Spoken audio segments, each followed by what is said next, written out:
Bom dia, hoje é segunda-feira, dia 22 de novembro de 2021.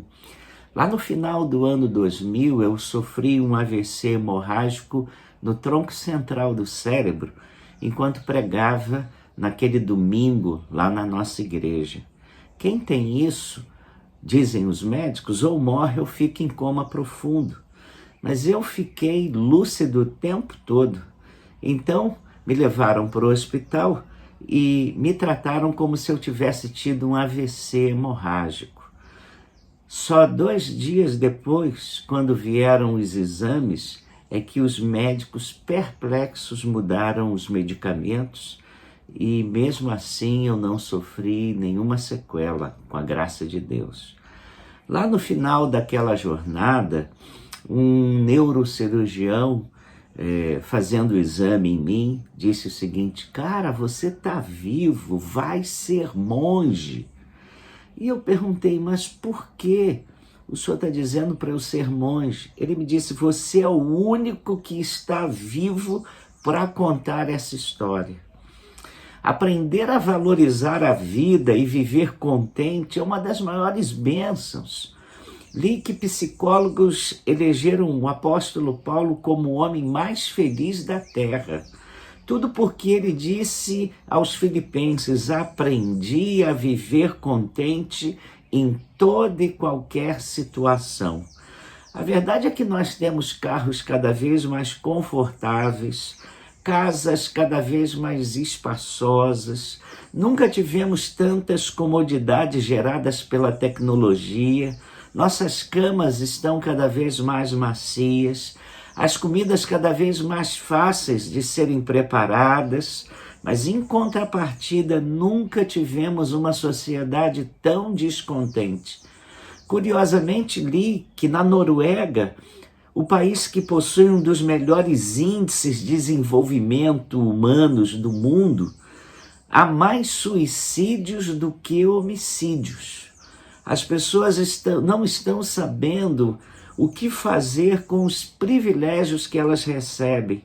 Então nós temos cada vez mais pessoas insatisfeitas e temos cada vez mais pessoas reclamando da vida. Não é fácil viver contente. Sempre achamos que poderíamos ter um pouquinho mais.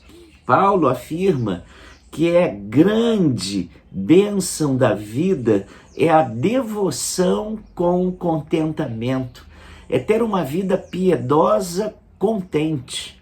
É muito comum, no entanto, encontrarmos pessoas religiosas, espiritualizadas, até mesmo pessoas que se dizem cristãs, que não são contentes, são cri-cris, são legalistas, são reclamões. E aí eu vou para o salmista no Salmo 16, e ele diz assim, as divisas caíram para mim em lugares agradáveis, tenho uma bela herança. E na divisão das terras entre as tribos de Israel, os únicos que não levaram terras foram os levitas. Deus disse a eles, a herança de vocês sou eu. Deus era a herança deles. Aí o salmista, um levita, diz, as divisas caíram para mim em lugares agradáveis, em lugares amenos, tenho uma bela herança. Ele reconhecia que a sua vida tinha limites. Deus havia colocado cercas que ele não podia atravessar. Entretanto, ele entendia que aqueles limites eram agradáveis, deleitosos. Aí eu me lembrei da carta aos Hebreus. O autor aos Hebreus dizendo em Hebreus 13:5, contentai-vos com as coisas que tendes, porque ele tem dito, de maneira alguma te deixarei, nunca jamais te abandonarei. Para encontrar contentamento, o autor sagrado coloca o foco do nosso olhar em Deus. Quando olho para o cuidado e a proteção de Deus, eu posso me alegrar. Afinal, por ser Ele o meu pastor, Ele me promete que nada me faltará. Houve um massacre na vida dos crentes, que foi chamado de o massacre da noite de São Bartolomeu, ou a noite de São Bartolomeu. Foi um episódio na história da França, na repressão ao protestantismo engendrado pelos reis franceses que eram católicos. Esses assassinatos, eles aconteceram em 23 e 24 de agosto de 1572, em Paris, no dia de São Bartolomeu. Estima-se que entre 5.000 a 30.000 pessoas tenham sido mortas.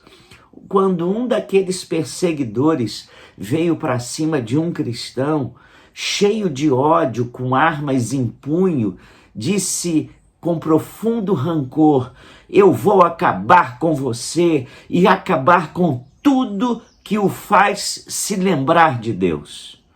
E o cristão então lhe respondeu: cidadão, então destrua as estrelas dos céus.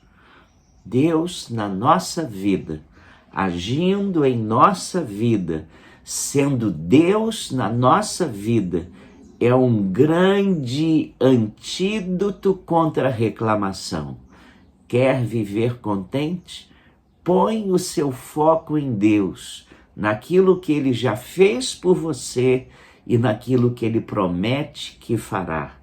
Nessa semana, teremos o Dia Internacional de Ação de Graças. Busque os seus motivos de gratidão, conte as bênçãos, mesmo em meio a lutas, e se alegre no Senhor. Viva contente. Vamos orar. Ó Pai, nós queremos nos lembrar daquele autor do hino que manda a gente contar as bênçãos. Conta de uma vez e hás de ver surpreso quanto Deus já fez. Ajuda-nos, Senhor, a vivermos contentes e a sermos agradecidos. Muito obrigado pela dádiva que é a Tua presença em nós. Muito obrigado por conhecermos Jesus, o nosso Senhor e o nosso Salvador. Muito obrigado pela maneira como o Senhor tem nos conduzido. Muito obrigado pelas Tuas ricas promessas. Muito obrigado porque o Senhor é o nosso grande companheiro nessa viagem chamada vida. E nós, ó Deus, não queremos viver reclamando, viver, ó Deus, pedindo mais, insatisfeitos. Ajuda-nos a vivermos contentes e a aprendermos como o apóstolo Paulo. Ajuda-nos a termos uma vida alegre e uma vida que vale a pena ser vivida. Pedimos essa bênção, agradecemos tantas dádivas. Mais uma vez, agradecemos a dádiva da salvação. Oramos em nome de Jesus. Amém. Tenha uma semana muito especial.